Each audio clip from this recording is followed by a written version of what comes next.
O presidente Lula, ele seguramente vai entrar para a história como alguém capaz de conversar com um determinado grupo, num evento, numa reunião, sair de lá e conversar com outro determinado grupo, num evento, numa reunião, dizer A num evento e dizer B no outro evento. O A e B podem ser complementares, o A e B podem ser opostos, mas isso é um atributo do presidente Lula.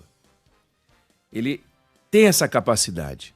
Então, ele está conversando com uma determinada audiência e diz aquilo que a audiência quer ouvir, ou aquilo que ele entende que deve ser dito para aquela audiência. E o mesmo faz quando troca de público. Essa modalidade, esse jeito de agir, muitos políticos praticam, alguns mais, outros menos. Conta-se do presidente Fernando Henrique Cardoso, não sei se é uma piada exatamente, ou se o episódio se tornou uma piada, mas o fato é que quem contava era o ex-ministro Delfim Neto, que o Fernando Henrique recebia alguém, o sujeito falava algo para ele e ele dizia assim: você tem razão. Aí entrava uma outra pessoa na sequência, dizia o oposto do que o primeiro havia dito e o presidente Fernando Henrique dizia: você tem razão. Aí entrava então um assessor, quer dizer, o assessor que tinha participado das duas reuniões, dizia: mas você disse algo para o primeiro e disse o oposto para o segundo, o senhor concorda com os dois? Isso é muito esquisito. Aí o presidente Fernando Henrique disse: você tem razão. E assim ele sobrevivia. O Lula é o contrário, não é que ele concorda com o que as pessoas pensam, que era o caso do Fernando Henrique. Ele quer convencer, ou parece que quer convencer as pessoas de que ele acha aquilo que ele diz e no fundo você fica um pouco em dúvida, sem saber exatamente o que ele acha, de forma que o mais correto é avaliar o que ele faz, porque aquilo que ele fala tem se tornado cada vez mais gelatinoso. Não é um erro, mas é uma escolha. E quando um governante adota um estilo gelatinoso, quando um governante vai para cá, vai para lá, quem está ouvindo não consegue mais entender a cabeça do governante. E isso vale para os assessores dele que se atrapalham com ele, isso vale para quem conversa com ele. E como, ao conversar com ele, sai com a impressão de que ele acha aquilo que ele disse, depois muitas vezes se surpreende ouvindo o oposto. Então, o presidente Lula, ele, por exemplo, participou de um evento sobre o Plano Nacional de Abastecimento Alimentar, e ele disse o seguinte: olha, toda vez que a gente está cuidando de fazer política social é tratado como gasto. Foi uma doutrina de palavras criadas para induzir a gente a determinados erros. Então ele estava dizendo que despesa com saúde, despesa com educação não é gasto, é investimento. Pagamento de salário não é gasto, é investimento. Pagamento de previdência não é gasto, é investimento.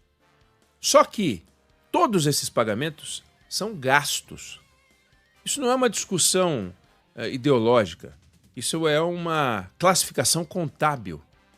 Não está por aí, não aceita, quer dizer, é uma discussão que não aceita ou não deveria aceitar interpretação. Como 2 mais 2, não dá para a gente discutir se é 4, se é 5, se é 3. É 4. E acabou, não tem discussão. É 4 aqui, é 4 na Venezuela, é 4 na Coreia do Sul, na Coreia do Norte, na Rússia, nos Estados Unidos, na França, em qualquer lugar. E o conceito de gasto, o conceito de investimento, o conceito de déficit, o conceito de superávit, são conceitos que são aceitos e adotados internacionalmente. Não se trata de uma discussão ideológica. Então, eu posso achar adequado fazer um determinado gasto, mas eu não posso mudar o nome de gasto para investimento só porque eu quero. Não é investimento, é gasto. Alguns gastos são fundamentais. Alguns gastos são classificados como investimento e outros não são classificados como... Algumas despesas são classificadas como investimento e outras não são. Volto a dizer, é internacional esse conceito. Aí o presidente fala isso num evento para o Plano Nacional de Abastecimento Alimentar. Aí ele vai se reunir com os banqueiros, junto com o ministro Haddad, e ele diz aquilo que os banqueiros querem ouvir. O compromisso dele com a taxa de juros, o compromisso dele com a austeridade, o compromisso dele com a responsabilidade fiscal. E aí quem sai de uma conversa como essa, tendo visto a anterior, sabendo que em seguida ele vai dar uma entrevista falando o oposto do que disse, fica esperando as ações. Ele diz, olha, eu não vou mais interpretar o presidente pelas palavras que ele usa para conversar com a sociedade, porque isso perdeu um significado muito claro. Ele está fazendo isso de maneira intencional, não é um acidente. Eu vou começar agora a avaliar as ações. E no campo das ações, a gente tem um governo hesitante, um governo extremamente hesitante, um governo em que um pedaço importante, o coração, aquilo que seria o coração do governo, que é a área econômica, formada pelo Haddad e pela Simone Tebet, não consegue imprimir uma discussão real no governo. Então não conseguiu, pelo menos até agora, adotar a responsabilidade fiscal como algo importante.